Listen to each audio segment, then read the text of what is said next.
real treat.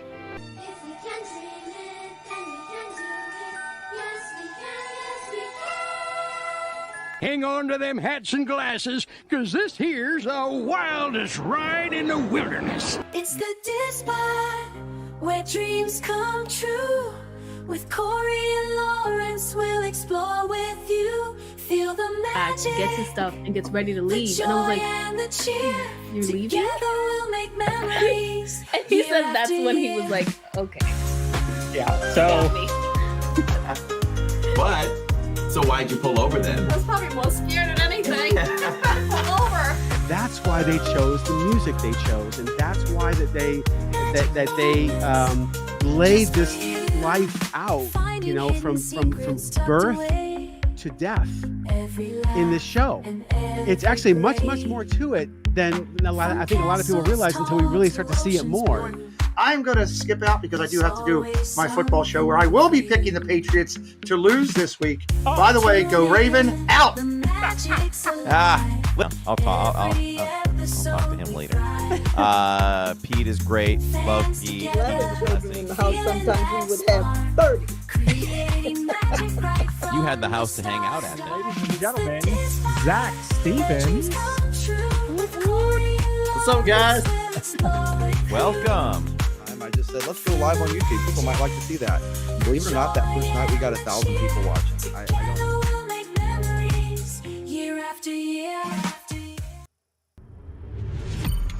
You are now listening to a member of the Disney Podcast family. Head over to Disney Podcast Family on Instagram to see all the latest posts for this show and links to other great Disney podcasts. Hello and welcome to the DIZPod. It is March 17th, 2026. Lawrence is in full St. Patrick's green. I am not. I don't know. I don't know. I don't know. I don't do that much, and I'm actually Irish. Are you Irish too? I have Irish in me. I am not, but I'm Catholic, so there you go. It kind of goes along with it. So there you go. I wasn't quite from Southie Boston, but I was south of Southie. So, and I had to go to the office today, so figured I would play the part. There you go, and make sure you don't get pinched, right? That's right. Did you guys do that in school? Yes. Yeah. So let us know in the comments below or in the chat if you've been pinched for not wearing green. We do this live because we do it for you. So hello, chat. Great to see you all on this evening. And we also appreciate any way you listen or watch. Spotify, Amazon, Apple, and iHeartRadio. Go ahead and we love that you support us there as well. Woke up to a little bit of a chill this morning, which surprised me. Didn't see that coming. And it remained a slightly chilly, but so beautiful today. And you're right. It was a beautiful day here too. I can still see the sun shining outside the window there. Same. But yes, when I got up this morning, it was 29. Ooh. And I think by the time I got in the car, it was like 30, 32 or so. It never got above 50, I don't think. Okay. Just crazy. Yep. Old man Winter's not ready to let go yet. No, 45 currently, right now. Okay. All right. It is vacation week for Orlando schools. So park times are up there. I saw Tron at like 140 a little while ago. 120 to 140. So, you know. Yeah, I saw some. I didn't see anything that high, but I did see some pretty high wait times, and I was like, "Oh yeah, that's right." A lot of people out of school and on vacation out there. So yeah.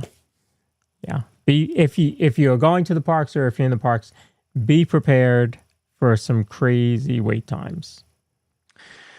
Yeah, we're going to the park on Thursday for a family day, and I would say that I've been kind of studying Islands and Universal, and I think the best strategy to attack that is to get there at rope drop and hit Islands first. The two big boy coasters for it to set the stage for a successful day on both sides. So that's the working plan right now for that. So hey, we're talking movies today, and as you know, it's one of my favorite things to do, and right up my alley. Movies, music, and parks, all that good stuff. You know, I hate to bring this word up, but it just comes up because it's just implanted in our history and our brains now. But the COVID word. You know, when that hit and things shut down, everything I loved to do, I couldn't do. Couldn't go to the parks. All at once. Couldn't go to the movies. Couldn't watch. You know, it was like this. It was like, okay, oh, we can't go to the parks. Oh, okay. Oh, well, hey, we'll just go to the movies more. Oh, right. Wait a minute, we can't go to the movies. Okay, well, we have to stay home? All right, I'll just kick back and I'll watch sports. Oh, wait a minute, they're not doing that either. It's everything. Yeah. But movies is a fun topic. Did you watch the Oscars on Sunday night? I did not watch a bit of them. Did you? What? I was trying to do the old. I can't even do it. I can't even do it. Yes. I had low expectations for the enjoyment piece because I didn't know much about the Best Picture nominees. Mm-hmm. But I will say, yeah, I never know. That's the problem. So, but I just love watching with the family. Just, you know, it was family time well spent. Jacob really enjoys it. I love that I'm enjoying movies through his eyes because he has a passion for movies like I do. Like he's, you know, let us know in chat. Are you the person that just gets up right as soon as the credits hit in a film, or do you sit and appreciate the soundtrack and just kind of soak it all in and come back from fantasy back to reality? Like we need that cool down. We just immerse ourselves in it so much, and then that's us. Like we enjoy every second of a film right down to the final words to go up the screen. So yeah, he really enjoys the Oscars too. So we made sure we watched it all the way through. Now just on the Oscars itself, and I would probably say it was probably like a C for me. You know, there wasn't anything too funny. Conan was okay. Couple of good jokes, but besides that, not too much. And Disney wasn't represented very much this year, but that happens. You know, it's probably one of their lower years. I don't know, maybe not, because I'm sure there's been years with just one.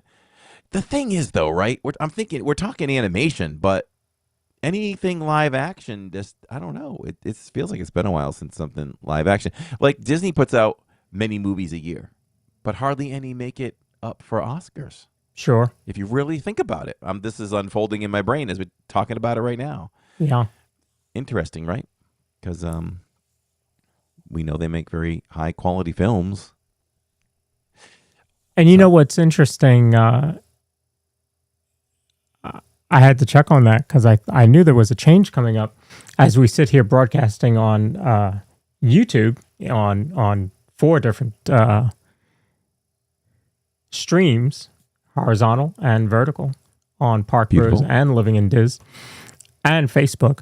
But speaking of YouTube, the Oscars are set to be on ABC through 2028. And then in 2029, they move to YouTube. How about that? They will be on YouTube, not network TV, Sunday night in February, March, whenever they've been on, as they've been for like 93 years or something like that. They will move to YouTube. Shows you the power of YouTube, right? Times are changing, and more people, as you know, are watching YouTube on televisions. I haven't said the word television in probably 30 years. But they're doing that, and we're slowly getting there, right? Where we're just network TV just broadcast TV is losing to streaming networks, and YouTube's probably the one that's leading the way on that. Yeah, and we have YouTube TV, and I don't see myself going anywhere else unless circumstances change. I like what they offer. They offer what we need, and it's a decent price. So yeah. Okay, that's pretty cool. So we'll join the Oscars in 2029. Do you think they'd appreciate it if I was like live in the parks on that Sunday, and then we send our people over? Send them over. That's right. We'll send them That's over. right. Yeah, redirect maybe right we to should them. go on after them. We can talk to them, and they can send people over to us. I'd be do the okay Oscars with that. recap show, right? There you go. Yes. There you go. Let's see if we can work Yes. on that. We got a couple of years. We'll work on it. One of the fun things about watching the Oscars and when they do the crowd shots is to scan real quick and see who you recognize. Yeah. My buddy was in the audience, and he'll probably be more visible now. You know what I'm talking about? Josh Tomorrow. Oh. Okay. He was at the Oscars. All right. He was there. All right. He hasn't officially taken over yet, so I guess he's still in, cruise control mode, right? I guess it's tomorrow, Yeah. right? Look out. Look out. Here it comes. It's a new day. It's a new dawn. He's going to have a 9:00 meeting with everybody. Lily's that's Life's dad's good. going to watch the Oscars when they award Spaceballs. He's holding out. Picture, I guess. He's holding out hope. Yeah. Holding out. You just keep waiting, Ken. Keep waiting. I want to address another thing in chat I saw earlier. Funk Congress says, "Hey, what's the deal? Why does everybody give Disney adults so much hate? You know where they don't give Disney adults so much hate? Right here. These two channels. You be a Disney adult all you want. Part of the Disney Streamer Network. You see as much Disney as you want to. No hate from Disney adults right here. So, thanks for joining." Yeah, the term Disney adults, I feel like the people that have a problem with it are people that don't know how to be a kid in general. Yeah. That's the problem. And I feel badly for you, because if you feel like you have to just be a straight up formal adult, how fun is life for you? Because I can be a straight on adult with my professions, and then I can turn around and just be a kid and enjoy life to the fullest. But it's all up to you. But I just think that's what blocks people from You're right. from doing that. Maybe they're angry that they can't be a kid. And you look at pictures or videos of Walt driving around in his train in his backyard. Yeah. Like, he wasn't a kid at that point. He's the biggest Disney adult. Now, you tell me there's something wrong with being a Disney adult after watching Walt on his train. I mean, come on. Yeah. Come on. Really? That's right. Sharon says Disney's about fun. No one is too old to have fun. Nope. Never. Not at all. Not at all. Nope. I'm going to be a kid to the end. Wilson's in the world. Hello. Speaking of kids and adults, go back and watch Pete's Clubhouse chat from, I guess that was Tuesday night, Wednesday night, whatever it was. Ken will tell me. There was a special report from a friend of the Easter Bunny. We'll just leave it at that. Go back and watch that show if you want to talk about adults being kids. Okay. Loved it. All right. So yeah, so Disney did not have a good showing, I guess you could say, at this year's Oscars. They weren't really up for much. They did get one win. That win was for Best Visual Effects for Avatar: Fire and Ash. So they won for the award went to the film's visual effects team, which includes Industrial Light and Magic, ILM, which Disney owns. The films that were nominated but lost, they lost Best Animated Feature, was Zootopia 2 and Ilio. They both were nominated for Best Animated Feature, and they lost to K-Pop Demon Hunters. Do you know K-Pop Demon Hunters? I have a 19-year-old daughter.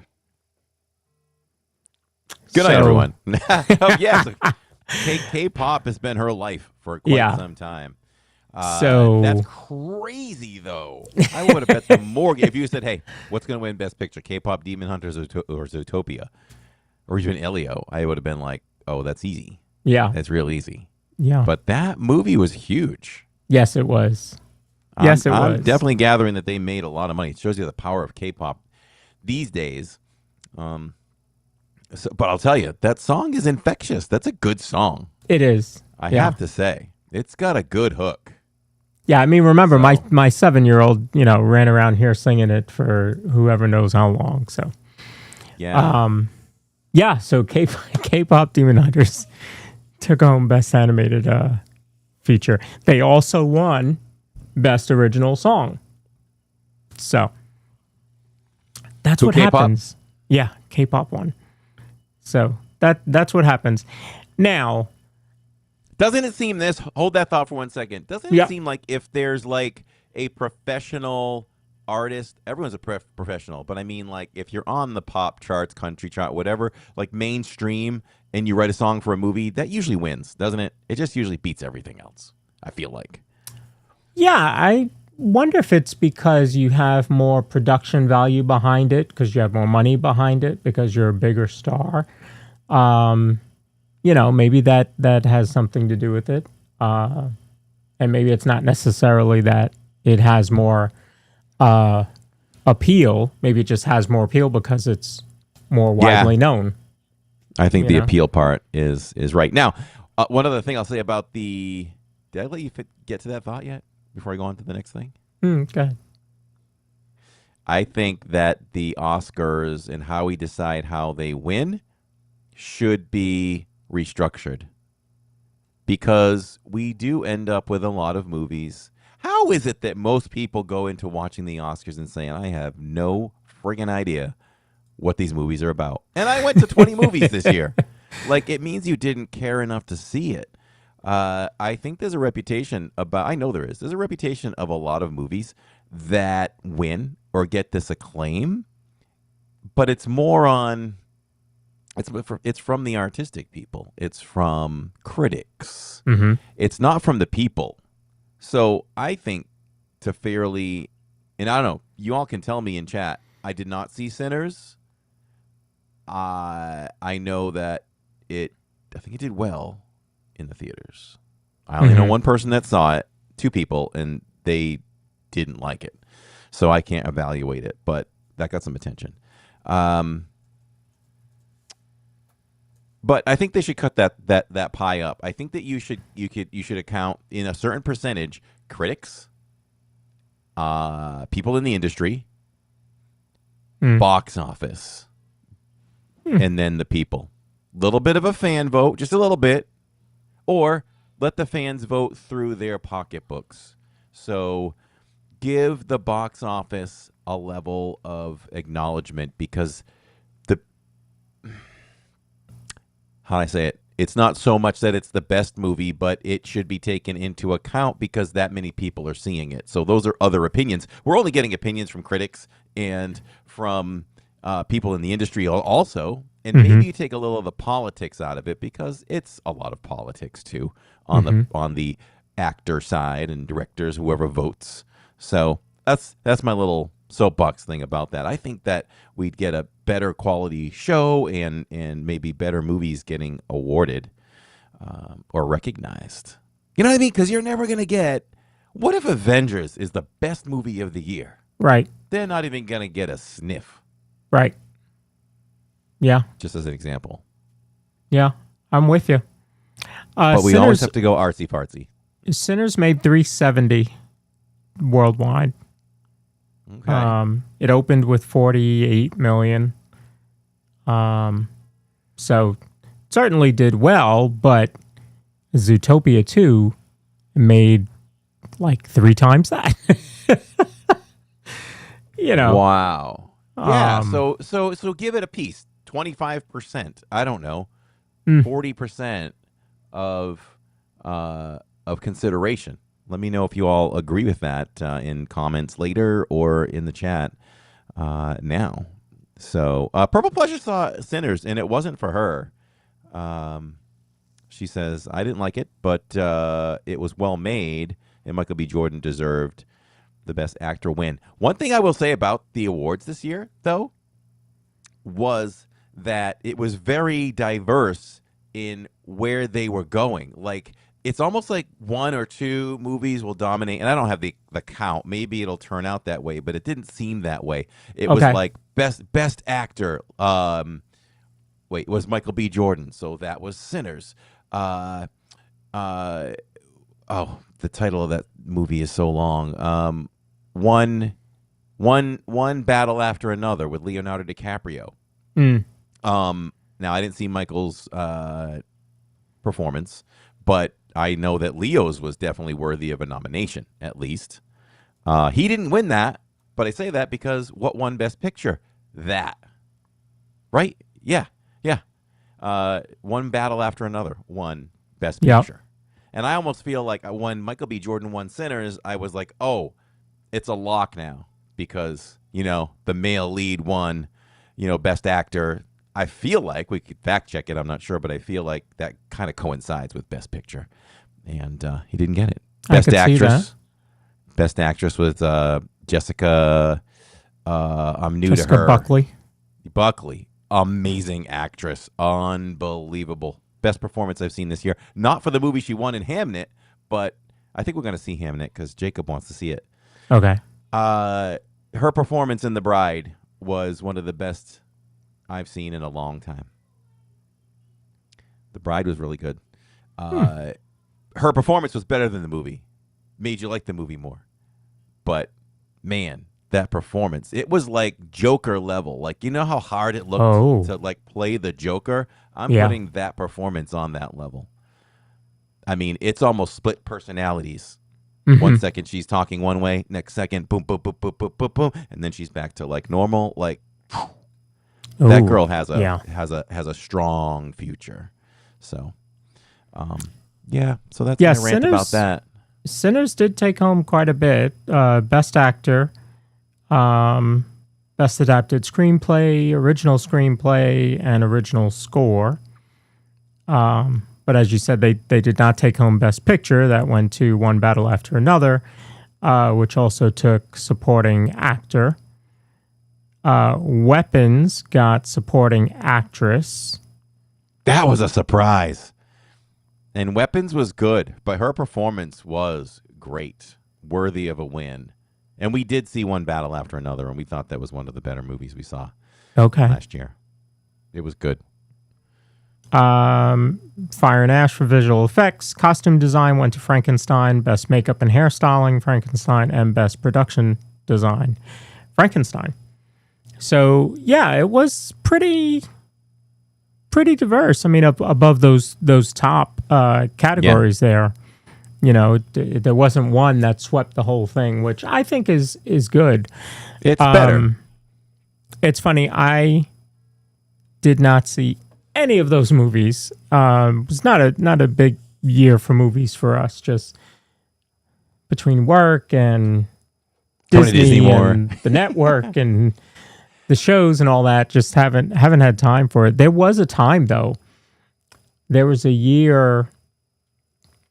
There were a couple of years, but there was one year in particular where we were doing pre-screenings, advanced screenings. Yes.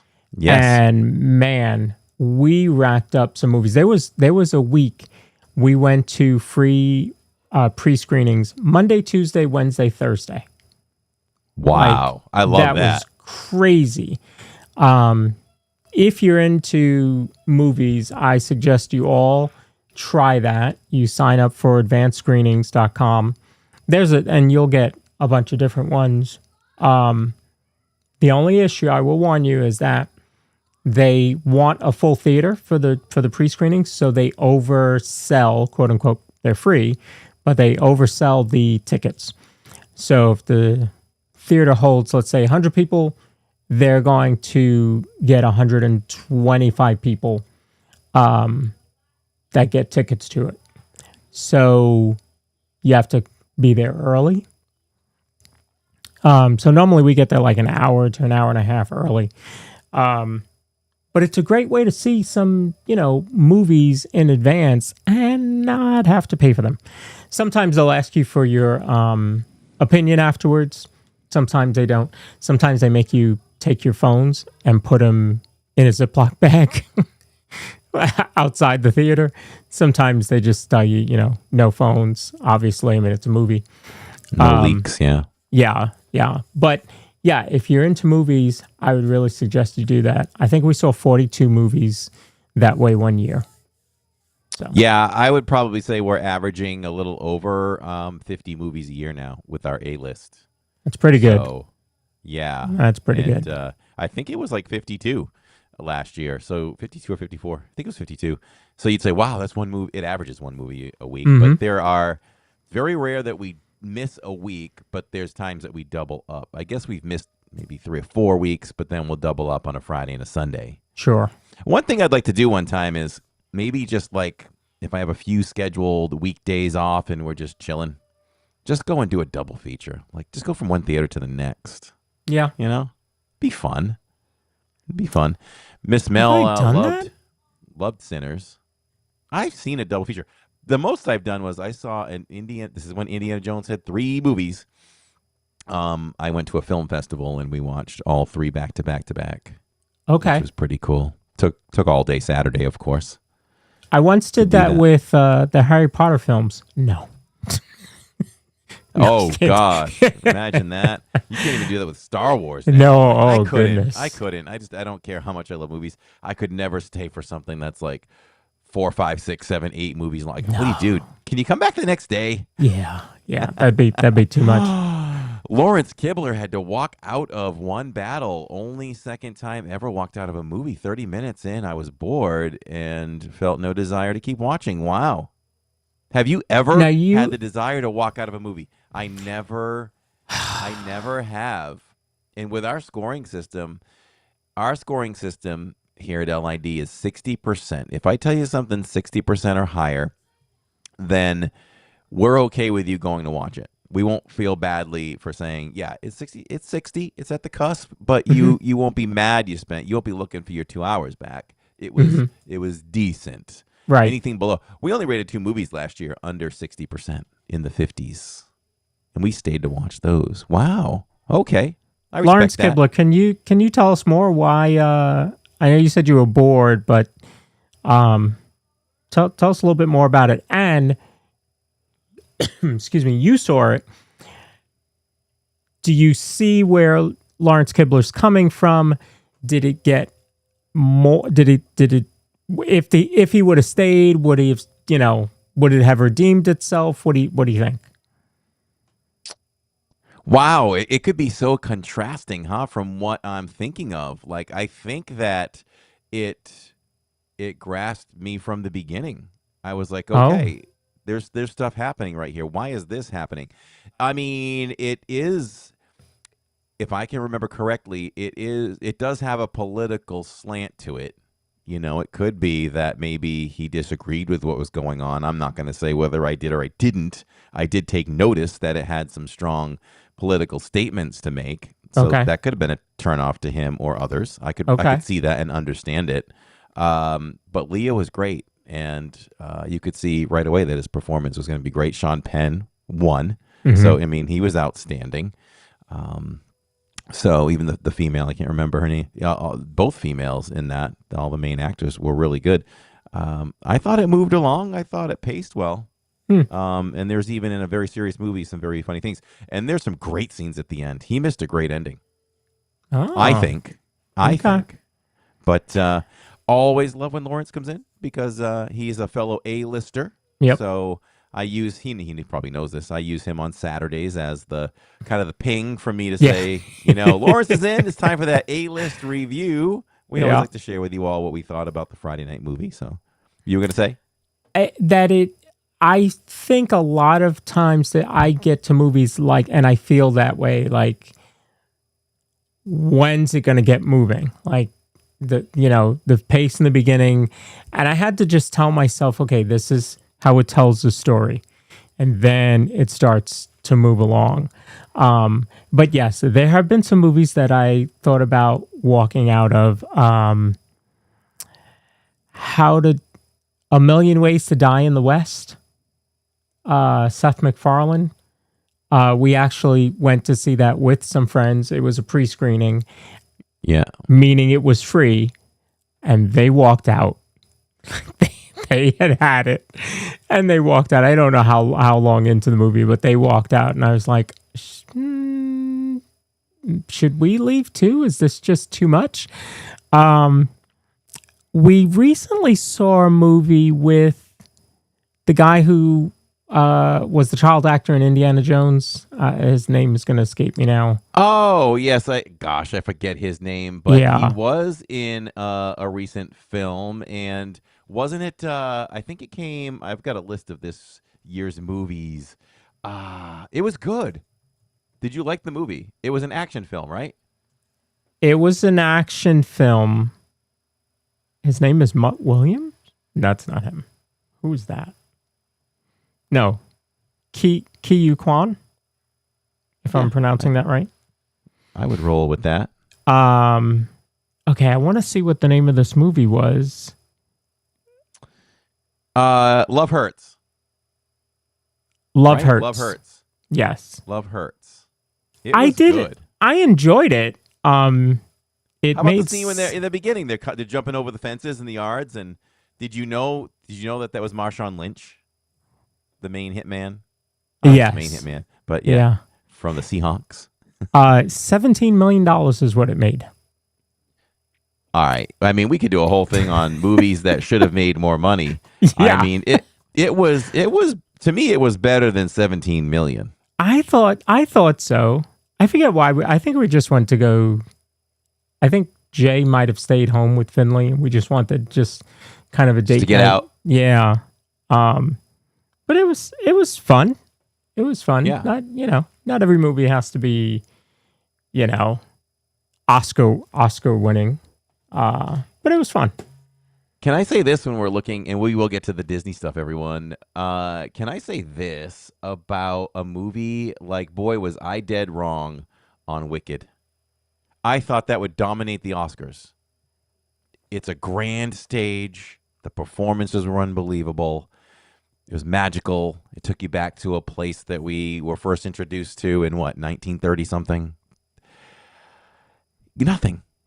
One or Crickets. two. Not even both. Mm-hmm. Not even nominated for costumes, best song. I thought that Defying Gravity, the end of the first movie, was one of the most epic, spine-chilling endings to a movie ever. There's a lot of movies out there, but that just really gave me all the chills at the end to come to a climax like that. Nothing. I don't know. So, guess who hasn't seen 1 or 2? Am I looking at him? Wow. I wanted to, and I don't know. We just, like I said, just this past year, it's just been so busy. Just have not had any time. But yeah, we're gonna. And anytime we want to watch a movie, Finley's watching something, typically Disney. But I think that she would like Wicked. She's very much into. I shouldn't say very much, but she's into musicals. She likes singing, so. I think she would enjoy it, and it's The Wizard of Oz. We do need her to watch the original Wizard of Oz. I think she would enjoy that. I want to know in chat who is good and who is bad at evaluating a movie.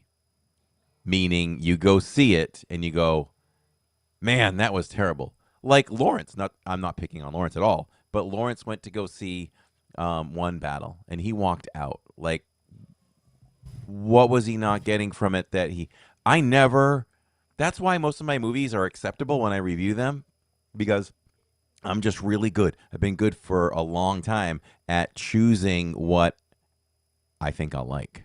And it's vast. I can see a musical. I can see a love story. I can see action. I can see thriller. I can see horror.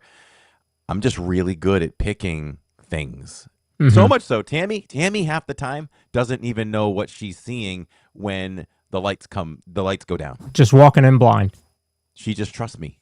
I've never steered her wrong in a movie. Maybe the two, that we rated below that in 2025. But I will also tell her, though, what I think. I will say, those two that we rated low, I say, if we didn't have the A-list, we wouldn't be here. This probably isn't going to be great. And I nail it every time. See, that's what I would do with the advanced screenings, too. I would see some that I was thinking, let's go see it because it's free. Same thing like you said with the A-list. I mean, it's included, so, it's free, quote unquote. You have more leniency. You can just go. Yeah, absolutely. Yeah. Absolutely. And maybe there's something, really artistic in it that you end up liking. Because, I mean, honestly, for the pre-screenings, you're not going to get many of these that are, wicked. Even the one we saw. Because they don't need it. Exactly. The one we saw for Wish, and I think we've only done maybe 2 or 3 animated movies, not many. But when we got Wish, that was a pre-screening, but it was paid. So it might have been $4, $5, something like that. It was really cheap, but you still did have to pay for it. Most of the time, it's 100% free. But yeah, you just go and just, take a shot. Maybe it's one of those hidden gems that you're like, hey, that was pretty good. It was better than I thought it was going to be. And, Lawrence says in the chat that he'll go see anything, and that's perfect for an A-lister. And we almost will too, because of that. There's so many movies I wouldn't have taken a chance on because movies are they're I don't say priceless. They are priceless, but movies are expensive. Yeah. So you really have to decide, what you want to try to take a chance. Movies are a bet, right? We bet every time we go to the movies. You put your money down and you say, I'm betting that I'm going to enjoy this. Right. And hopefully more often than not, you enjoy it for sure. Yeah. I'll say this. We want to see, if anyone can ever see, especially if it's a favorite movie of yours, if something comes to your town that is like, for example, we saw E.T. in concert, which is why we started the live stream later on Saturday. And I'm not exaggerating. You probably heard me say this. I'm not exaggerating when I say that was one of the greatest experiences of my life for entertainment. It was really, really touching to me. I still love soundtracks. I played the E.T. soundtrack to death, along with Star Wars and Indiana Jones and all that stuff. I know a lot of that stuff by heart, note for note. To hear that played, watch it being played in front of us, it gave me chills from top to bottom. And a lot of scenes in that movie, just unbelievable, especially when they do the iconic da na na na na na na. Even Tammy and I talked about it later. She was like, I'm getting chills talking about it. She's like, did you see like 50 violins and basses just stroke into the same notes and just doing that in the first 8 minutes? The whole forest scene.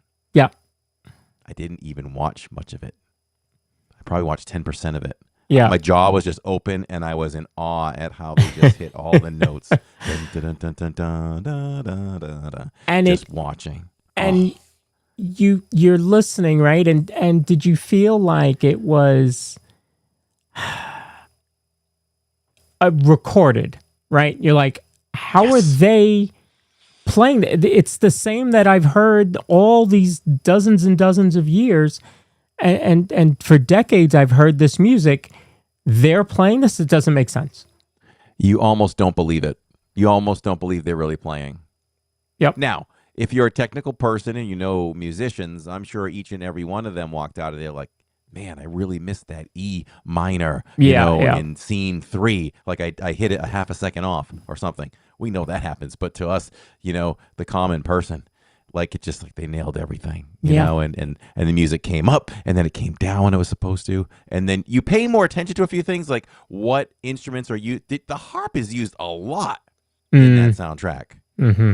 There's one big harp on stage and you just kind of look over and, I watch the harp a lot and just to watch her kind of pick that thing. And that thing popped up way more often than I even realized. Because there are some iconic scenes where it's like all harp. Yeah. Just driving into the film, I said to Jacob, pay attention to the harp when Elliot's talking to E.T. when he thinks he's dead, and sure enough, there it was all on its own. And there's moments you realize the moments that there is no music. Yeah, true. You just see them all kind of. And sometimes I was trying to nail who was doing what. Sometimes you're like, okay, who's doing that? Who's making that sound? Oh, it's the clarinet in the back, And Corey's right. If you have the chance to go and see that, so he saw E.T. You've seen Star Wars also, right? God, I have. You know what? I didn't see an actual film from start to finish, but I did see Star Wars in concert before. I think Jill might have been a baby. So almost 20 years ago, I saw Star Wars in concert. So they played like montages of different things. Oh. It's been a while. I'm gonna guess like maybe they did a montage of Anakin scenes. Okay. And kind of did that, and then they did something else, battles or sad moments. Yeah. So it was kind of that. It was a mishmash, which was still great. Yeah. But I really missed last year, the year before, they did do Empire Strikes Back here, and I missed it. That would be if you said what's the ultimate for you, it would have been that, and I doubt they'll bring it back. Now I will say this, and maybe if you have your flight pass next year, they did announce while we were there, and I believe this is the exact film. I think they're doing Raiders. Oh, so if it intrigues you guys, you okay, can always come down on a Saturdays and check out the 2:30 show. And they do a good amount of those. So E.T., he just said Raiders. We have seen Star Wars episode 4 and 5, I think. I think is what they did. And then Harry Potter was 1 and 2. They were supposed to continue, and then this was in 2020. So because of the pandemic, they stopped doing them. And I don't know that they've picked them up again. But there is just something about seeing that orchestra performing the music that you've known and loved and know every note to.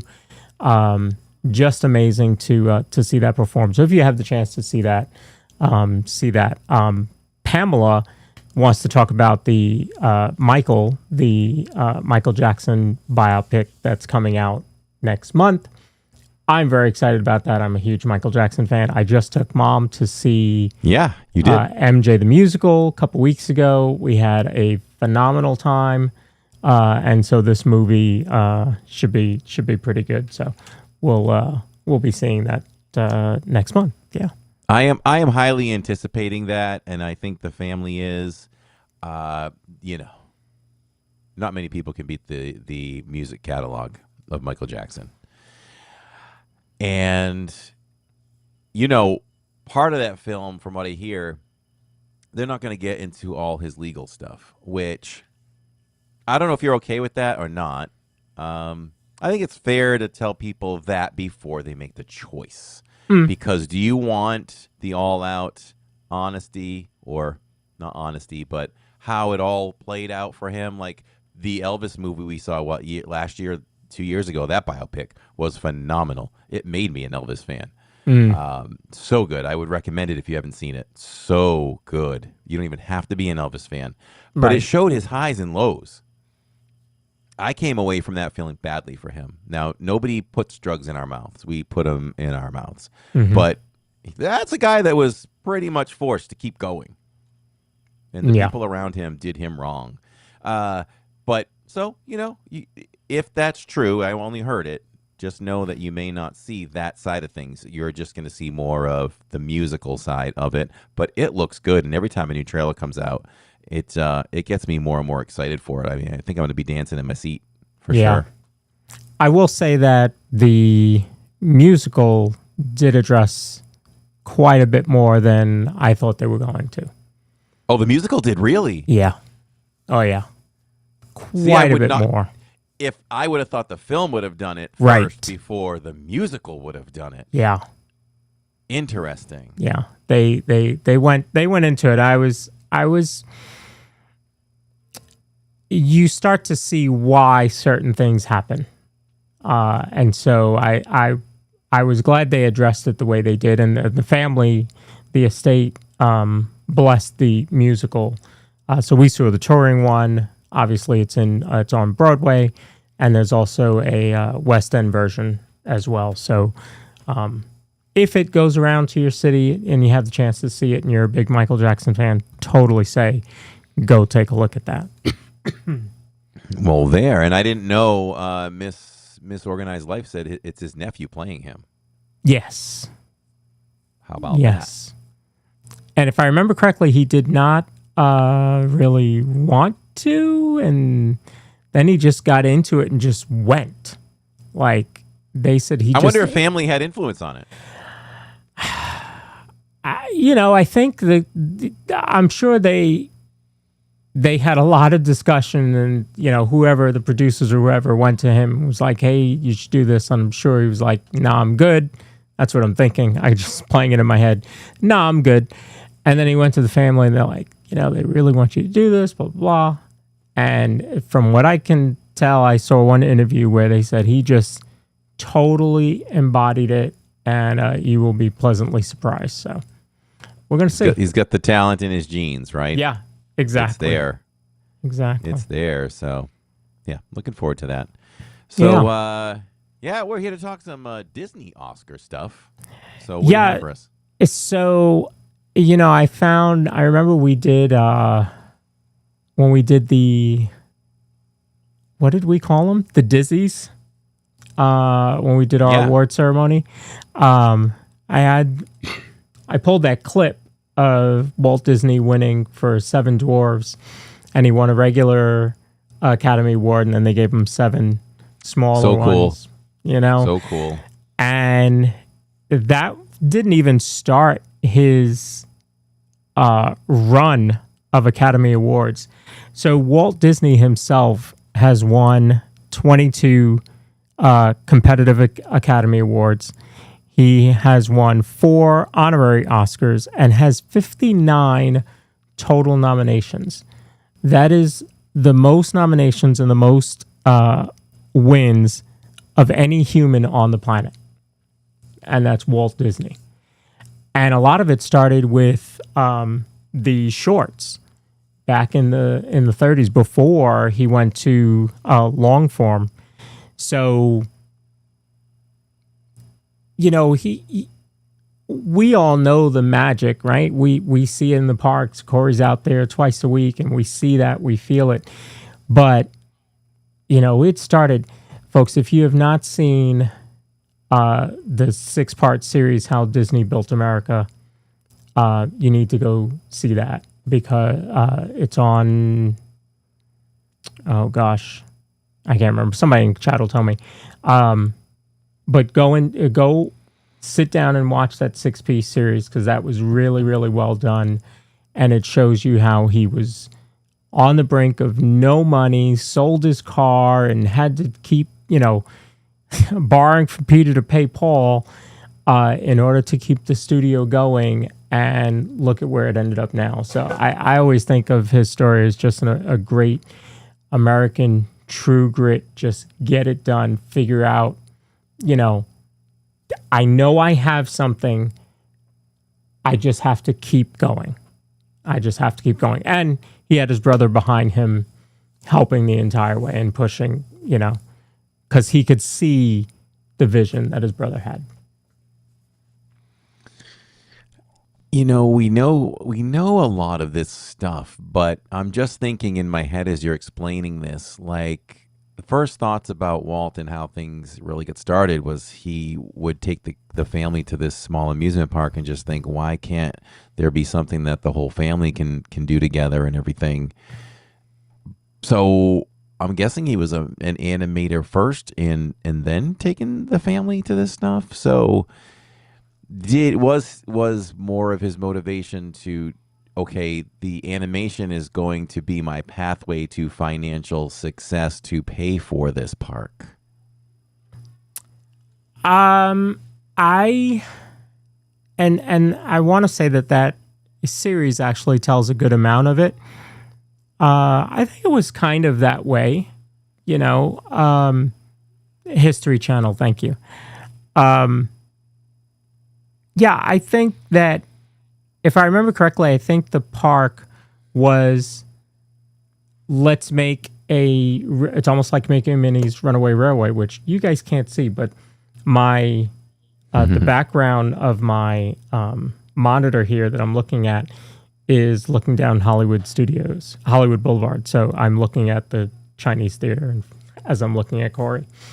So Mickey and Minnie's Runaway Railway, you know, takes you and puts you into the cartoon. And I think that was kind of what, you know, he wanted to do, as, you know, my plaque right here says. You know, you leave this reality and you enter, you know, the world of yesterday, today, tomorrow, and fantasy. So I think that was kind of the idea behind the park, is I can create all these things on the screen. Now I want to create them in real life. And I believe he did it. And I'm just going to say it. Your buddy who takes over tomorrow, I think, is going to deliver that again. I think that he is going to put, you know, that Michael Eisner time period of Disney parks. I really think that's what we're going to get again. You know, between Abu Dhabi and Villains Land and all the new rides, Monsters Coaster, that thing is... We don't even know much about it, but we know you're riding on a door and it's the first of its kind in Disney. And go look at how big that building is. Like, think about this. If it is a coaster the length of Guardians, okay, because the building is massive. If it's a coaster the length of Guardians without the speed of Guardians, it's going to be a very long coaster, right? Guardians is the longest coaster in the world as far as length, but because it's going 60 miles an hour, it's over in, 3 minutes. That the door coaster is not going to move that fast. Just think about how long that attraction is going to be. Oh, I think we're in for some good stuff. I think so. I think you nailed it when you compare him to Eisner. Eisner just seemed to have a genuine love for the parks and bringing the best possible attractions that they could come up with at that time. I think Josh, he seems like he's going to be a lot like him. I'm definitely excited. Now, Eisner also led to the parks with the movies. So you had that Renaissance period going on right then, Beauty and the Beast, Aladdin, Lion King, and all those good movies right then, which then led to all the entertainment in the parks.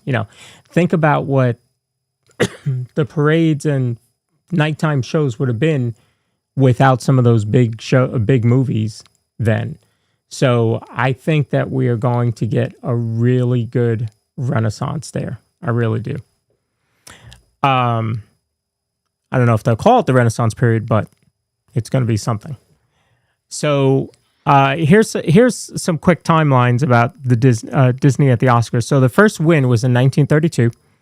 Won the first Academy Award for Flowers and Trees, which was a Silly Symphonies short. And it was the first full-color cartoon to win in 32. It was almost 100 years ago. It's crazy.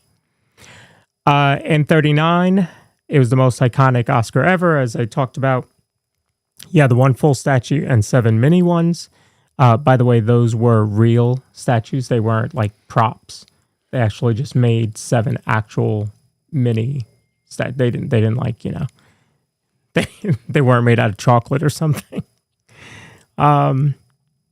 In the 40s, Disney won multiple Oscars for animated shorts featuring Mickey Mouse and Friends. And then in 69, he won his final Oscar, giving him the most, or cementing his record as the most awarded individual ever. And that was in 69. And no one has done it. In 89, 20 years later, you get The Little Mermaid, which wins 2 Oscars, which starts this new Renaissance era. 94, you get The Lion King, which wins 2 Oscars, including Best Original Song. 95, Pixar starts to change the world. And you get Toy Story, which earns a Special Achievement Oscar, the first fully computer animated film. Now, you've talked a lot about hand-drawn. And yes. And yet you have Toy Story in 95, which was computer animated. But it still felt hand-drawn. Am I wrong? Did the styling was... I guess it was a fresh version of hand-drawn. It didn't feel like a lot of what we're seeing today. Which one? Toy Story, the first one. Yeah, you're talking about Toy Story. No, that was totally digital. It just wasn't. It was new, so it doesn't look nearly as good as what we'll see with like Toy Story 5, things. But I mean, like the stuff we're seeing today is different. It's a whole different style of animation. Yeah. These kids don't know. Kids that are 5 and 10 and maybe even 15 just don't really know when they see new movies. They don't know hand-drawn. Yeah. Unless they've gone back to the classics. Yeah. I don't know. Is that asking for us to go back to black and white, when they went to color? Like, it sounds almost like, no, man, we need to get back to the black and whites. We need the black and whites. Could be. Yes, I mean, Pixar, Disney, the digital age of animation is amazing. I love it, but it'd be nice now and then I'd like to see what would happen because listen, George Lucas and how many have said it's all about the story no matter what it is. Yeah. It's about the story. So if you put a solid story out there and it's hand-drawn, is it going to flop? Maybe. Maybe the younger generations are like, what's that? Yeah, I'm just not going to give that a chance based on what it looks like. It's kind of like, I don't even know if it's like this, but it's something I was just thinking of. Like, there are Star Wars fans. There are people that will only watch the movies. But man, are there some amazing stories that they have just passed up because it's animation. And you could see all these on Disney Plus. Clone Wars is like 6... Is it 6? Did they stop at 6? They either stopped at 6 and then resumed, and now there's 9. There's a massive amount of seasons for Clone Wars. And each, almost all of them have about 24 episodes in them, if I'm not mistaken. So good. Fills that timeline of the Clone Wars. You hear the mention of the Clone Wars. You don't see too much of it. Right. You see it in Attack of the Clones, kind of the start of it. You don't see all of that. Yeah. There's some great stuff out there, but it's the animation part of it. And I try to tell people, no, give that a chance too. Give it a chance. Put that aside. But yeah, I don't think we're seeing any hand-drawn coming soon. Now, we know Wish didn't do well in the box office. I don't think that was so close to hand-drawn looking that's why it didn't do well. Don't know why that didn't do well. But that looked really close to hand-drawn. It made me kind of you have a double take, like, wait a minute, did they hand draw this? So yeah, I'm still pumping my fist for that one. So someday maybe we'll get a hand drawn movie. Maybe if Josh still walks the parks and we happen to bump into each other. Josh, can we get a hand drawn film? He might have a couple extra people around him now. Yeah, he might. I don't know. I saw Chapek in the park. Nobody wanted to be around him. Would he have been approachable? I don't know. I'm glad he wasn't. I'm glad I didn't approach him. Yeah. Nobody wanted to be around him, so it was fine. So in 2001, they start a new category, the Academy does. They introduced Best Animated Feature. That's only been around since 2001. What movie won the first Best Animated Feature? I'll give you 2 guesses. Best Animated Feature. Very first one. See, I'm probably going to be wrong, but I thought it was Snow White. Nope. 2001. 2001. Well, it had to be Frozen then. Nope. Really? Huh. Frozen was 2013. In 2001, the first winner, Shrek. Oh, it wasn't even Disney. Wasn't even Disney. Shrek. Wow. Yeah. Listen, Shrek is probably, unless, I'm just thinking off the top of my head quickly, Shrek may be the best. Ooh, my phone is ringing. I don't know if you heard that. The heck? Yeah, man, this boy's live.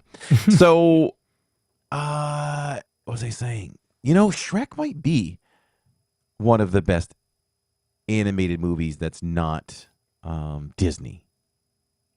Shrek was phenomenal. Shrek was really good. Yeah. The Shrek humor really in that is on point. Yeah. I don't know if that was DreamWorks. I don't think that was Illuminations who does Minions. No. But people shouldn't sleep on those either. Each and every Minions delivers plenty of laughs, I feel like, for me. They're good. I didn't think I was going to like any of the Minion stuff, but a few minutes in, just watching, what's funniest to me about Minions is how they laugh at each other.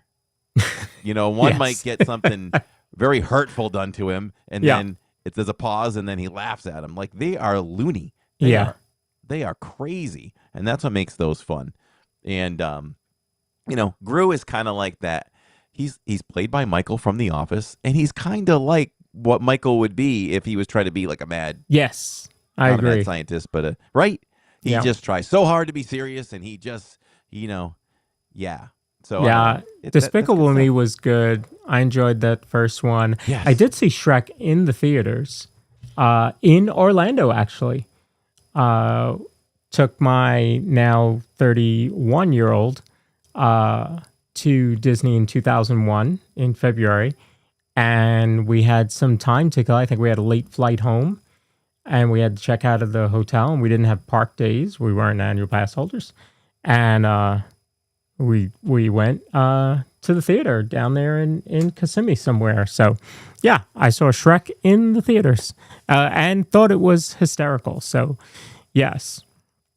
2003 is when Pixar gets into it, and they win Best Animated Feature with Finding Nemo.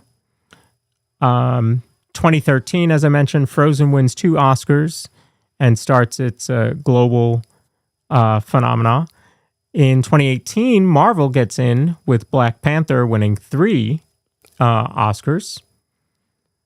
2021, Best Picture win via Disney went to Nomadland, and that's owned by Searchlight. Well, that's Searchlight Pictures, which is owned by Disney.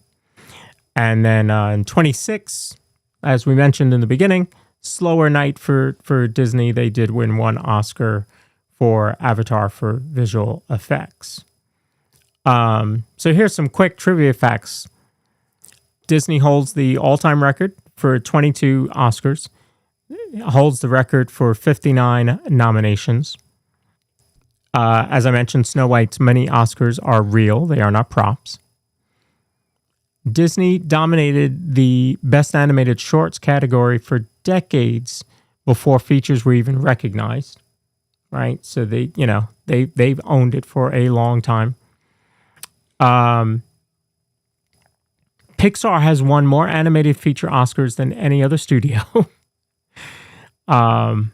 which then means Disney has, because Disney bought Pixar.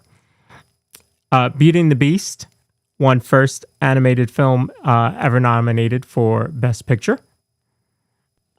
And my co-host there, that's his favorite. No, right? Favorite princess, favorite movie. Go further. Favorite song? Yeah, favorite soundtrack.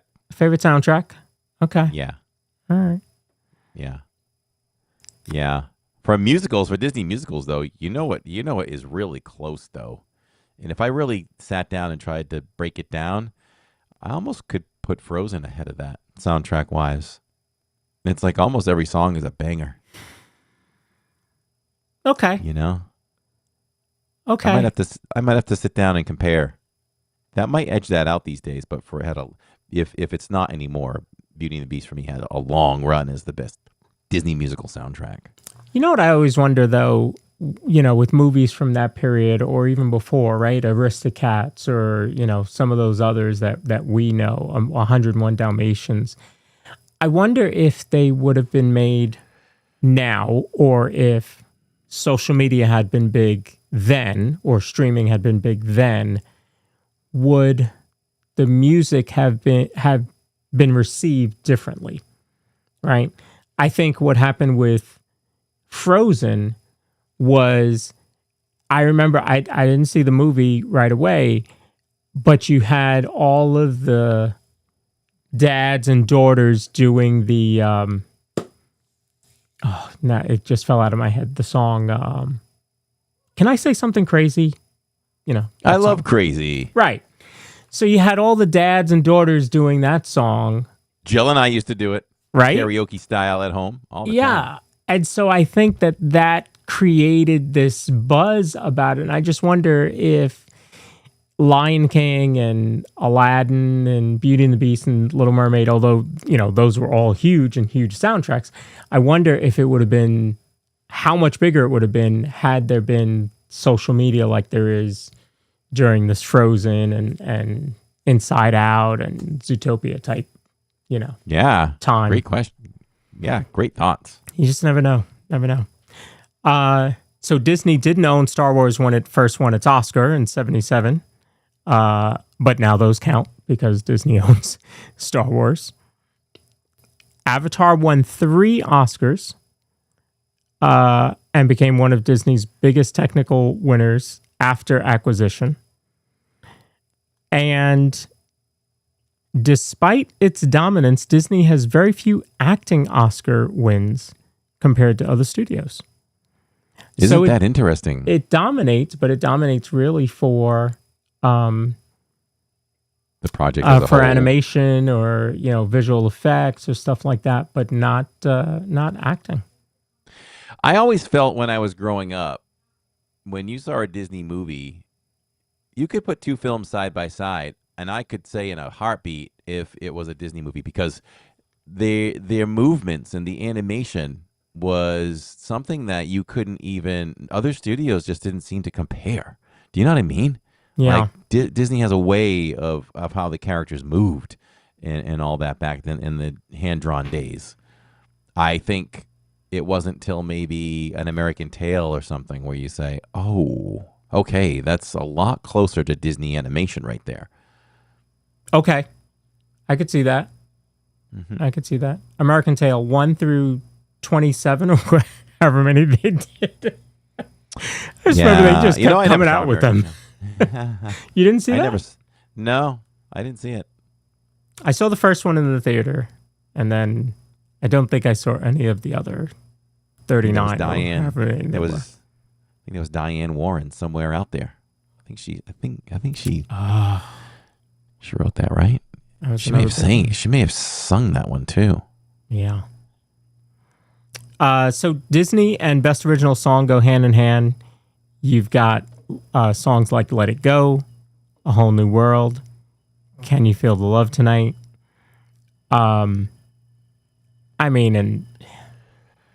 some of I just remember like the Oscar performances of like A Whole New World and as big as Can You Feel the Love Tonight? I mean, there were some big songs that really took over the globe.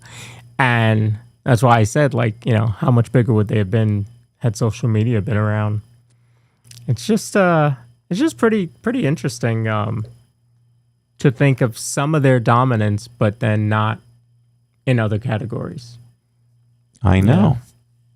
Wouldn't have even realized that unless we started talking about it. Yeah. Earlier on, Steve and Tony said, how do you compare Pixar to DreamWorks? I feel like Pixar is more steady, right? I think they have... name me a DreamWorks dud or a Pixar dud. You know, I think when they hit, they hit. And I don't know that everything that DreamWorks puts out is at the top. It comes down to, like I was talking about, the hand-drawn days. Mm. So how many companies tried to hit with a hit animated feature film and would just fall so flat compared to Disney? Anastasia, American Tail. I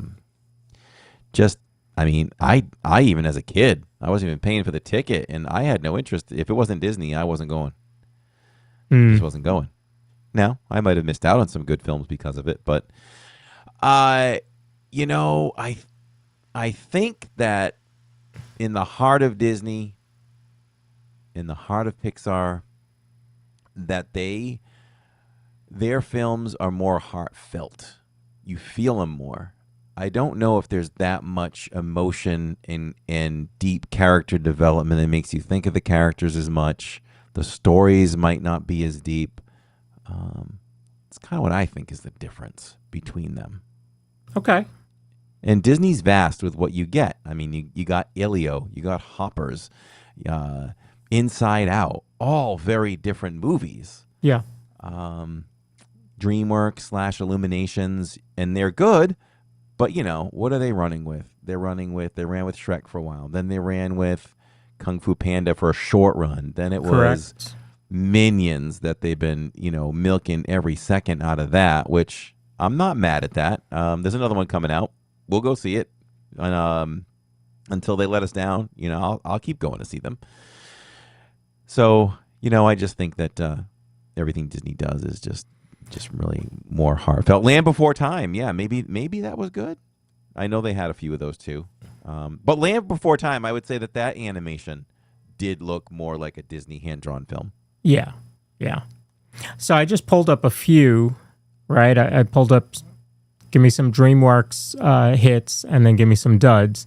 So Shrek, Kung Fu Panda, as you mentioned, How to Train Your Dragon. How to Train Your Dragon was good. Yeah. That was heartfelt. Yes. Madagascar, The Boss Baby, Puss in Boots. But then they also had some non-hits. Shark Tale, B-Movie, Monsters vs. Aliens, Turbo, The Croods. You know, so or The Croods, The New Age. So they had some that have not done well. I think that you wouldn't find as many duds from Pixar as you did from DreamWorks. And I wonder, is it, you know, kind of what Bob Iger, you know, put an end to recently, where it was quality over quantity. And he was like, no, we're going to make good movies. Stop just going for volume. And maybe that's the problem, is that they're just going for volume. I don't know. Yeah, so if we're looking at a list of Pixar films, right, and how are we considering duds? I'm not looking at box office here. Just overall feel, right? Okay. Is that fair to say, like an overall feel? Like, I agree with those ones that you said were duds. I feel like Cars 2 fell flat, and that was a dud. There is a finite group that loves WALL-E, but WALL-E really, it could be controversial. WALL-E wasn't very good. I didn't really get WALL-E. I didn't either. I think it might have been a statement of how, you know, lazy people have gotten. Okay. But, you know, I saw it. Don't have interest in seeing it again. But I love WALL-E. We love WALL-E, the character in Eve or Eva. Mm-hmm. That they were the best thing about that. Love WALL-E. But not the movie so much. Cars 2 fell flat, I thought. But I think Pixar regained my fandom with Cars 3. I think they really did battle back with that one. Brave was a one and done for me. And I think overall people weren't super fans of that one. But Nobody remembers The Good Dinosaur unless that was like the first. Unless you have like a childhood memory, like your grandpa took you to that, and it's sentimental.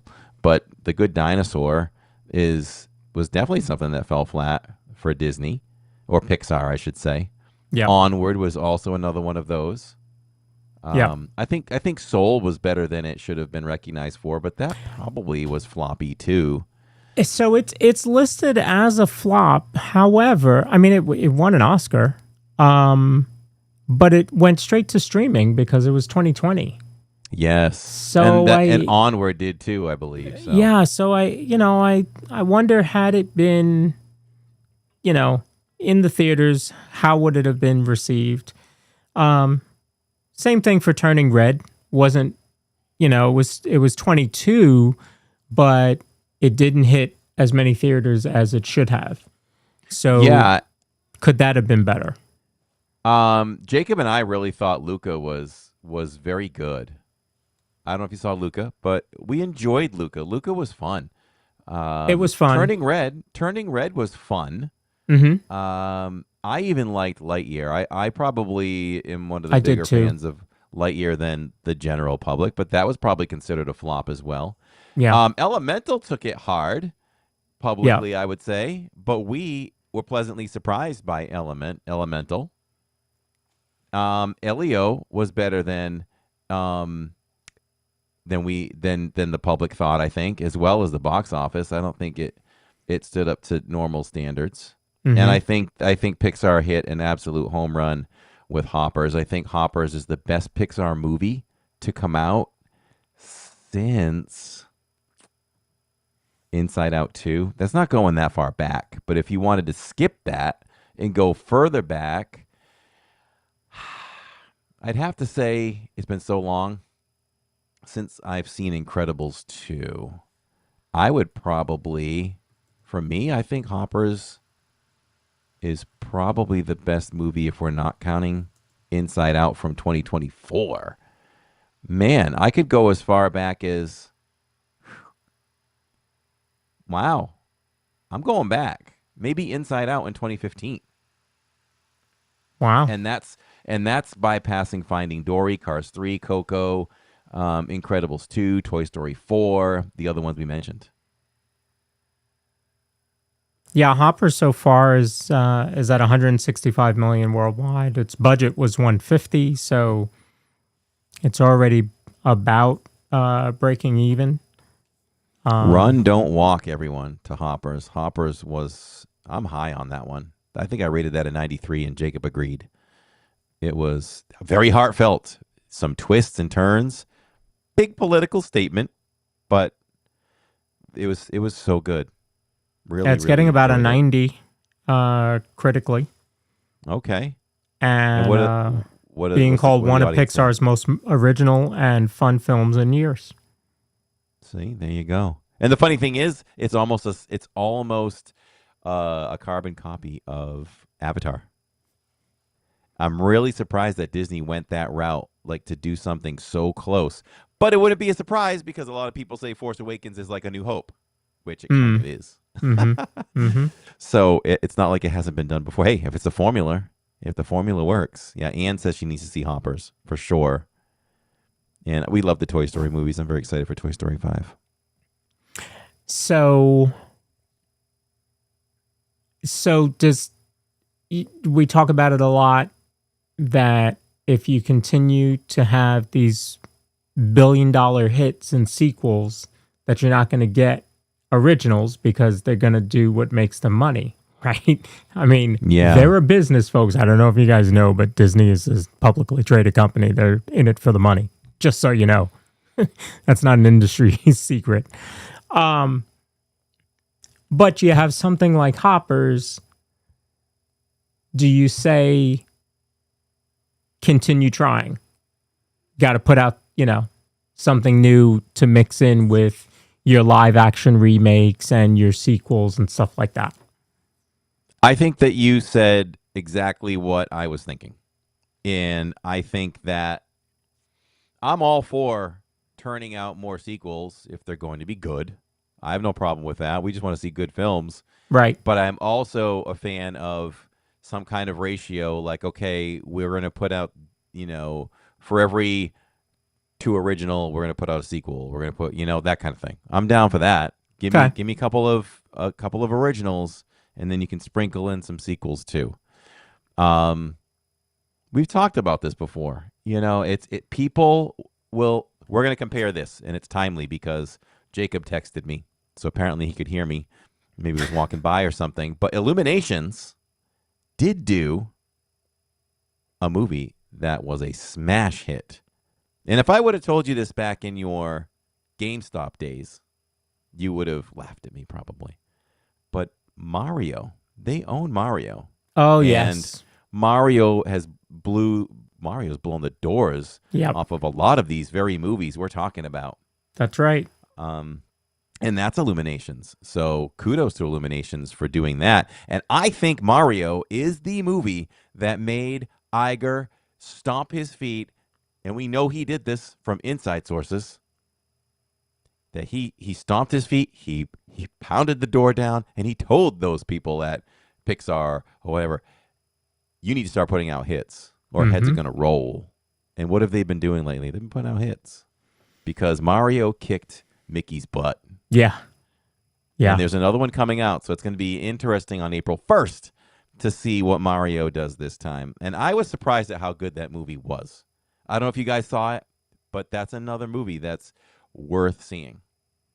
When is the next one? April 1st. Oh, wow. Okay. And Chris Pratt plays Mario.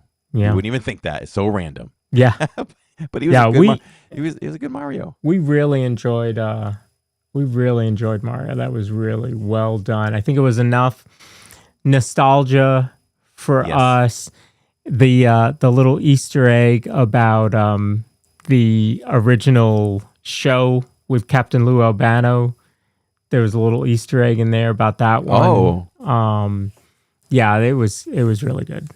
It was really good. And it's fun to see it with a guy like Jacob because he's been into Mario games since he's played video games. He's played a lot of the Mario stuff, so he kind of helps me out. He'd be like, "Oh, you know what that's a reference to, or this or that." So he enhances the experience for me.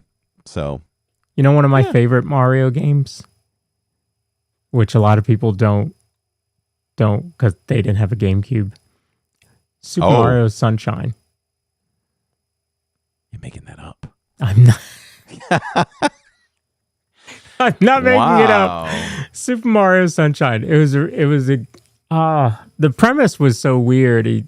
Basically there was an evil guy going around spraying this gloop. It was like tar on everything, and Mario had a gun that shot like rainbow to clean everything up, and that's basically what you had to do.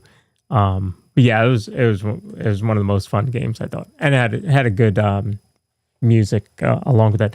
I just to end the Mario talk for me, I met Charles Martinet, the voice of Mario, at E3 back when I worked at GameStop. We went to E3 2 years, and I was talking to a friend of mine that worked with me, and I was like, "Hey, that's Charles Martinet, the voice of Mario." And we're just sitting there, we're kind of looking at him, and he finally sees us, and he just sees us looking at him, and he calls us over. And he's like, "Hey, what's your name?"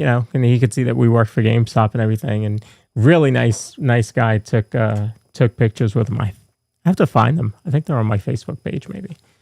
But yeah, real nice guy. So that's my Mario story. He's now retired. Yeah. Wow, I'm gonna have to ask Jacob if he's ever heard of Mario Sunshine. Yeah. I don't know how they got by me. Yeah, it was fun. For the GameCube. Yeah, little whatever size that disc was, 3-inch CD. Yeah. Fun game. So tomorrow you're at Magic?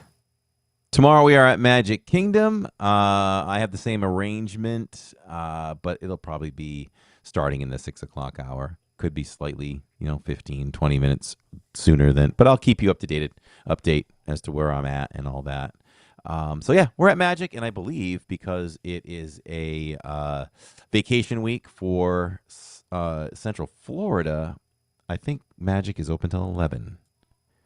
And my staycation starts tomorrow when I'm there. So time isn't too much of a factor. Definitely have to come home and get up early to try to rope drop Universal, but yeah, I'm a big boy. I can do it. Yeah, Magic is open till 11, and then extended Magic hours from 11 to 1. So, yeah, we're doing that. And for Saturdays, we're at Epcot. And Pamela V has convinced us that we should stream ELO.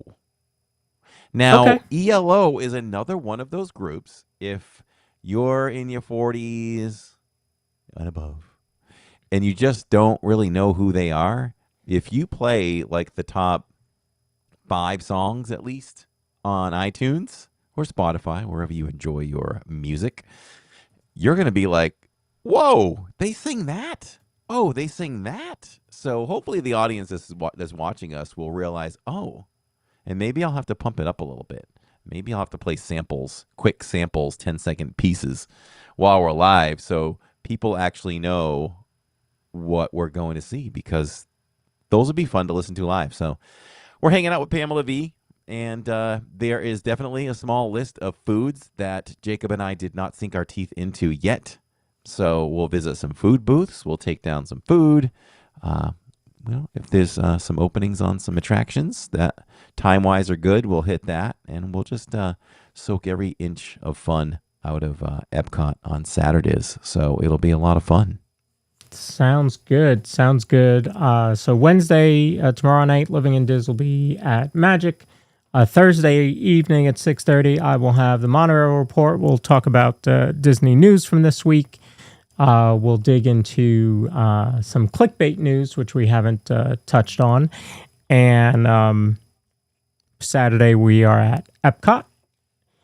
Next Tuesday, no podcast. We will be off next week because I will be away for a work event for a couple days. So no podcast next week, but we'll return the following week with Scuda Adventures. Mike from Scuda Adventures.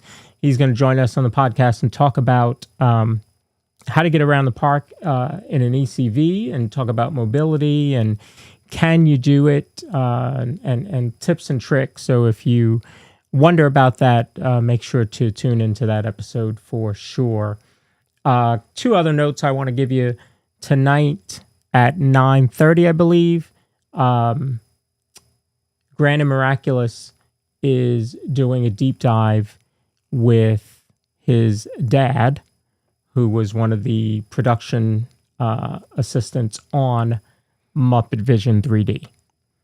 So you may want to tune in for that one, because he's going to have a lot of behind the scenes, behind the curtain tips and tricks for you there. So make sure to tune into that. Yeah, they do some great. Grand and Miraculous does some great stuff. Last week they did Captain EO.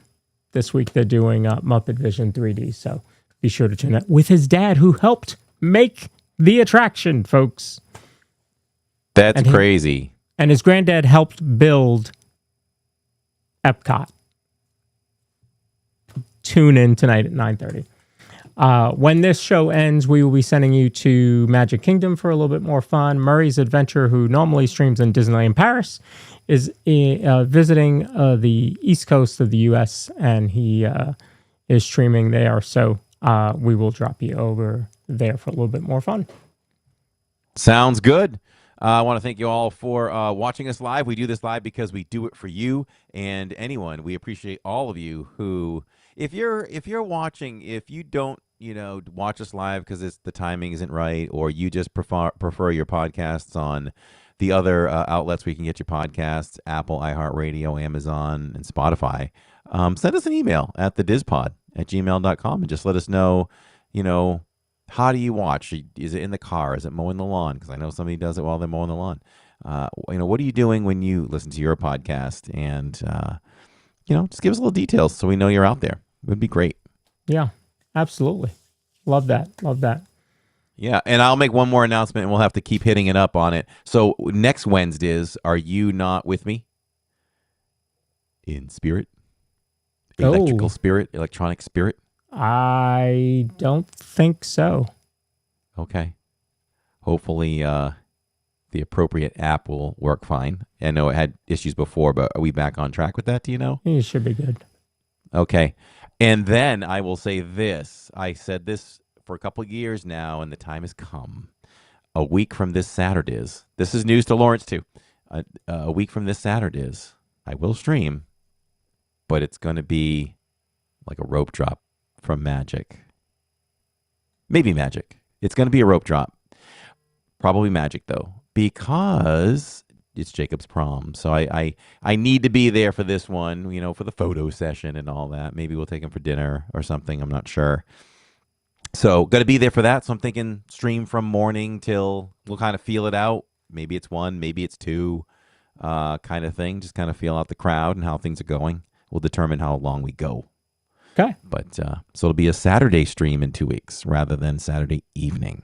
All right. That's good. I'm off. Yeah. That's good. Cool. Cool. All right, everyone. Thank you so much for joining us. And it means the world to us. And we'll see you tomorrow night live from Magic Kingdom. So for now, we're just a couple of bros talking Disney. Good night, everyone. Good night, everybody.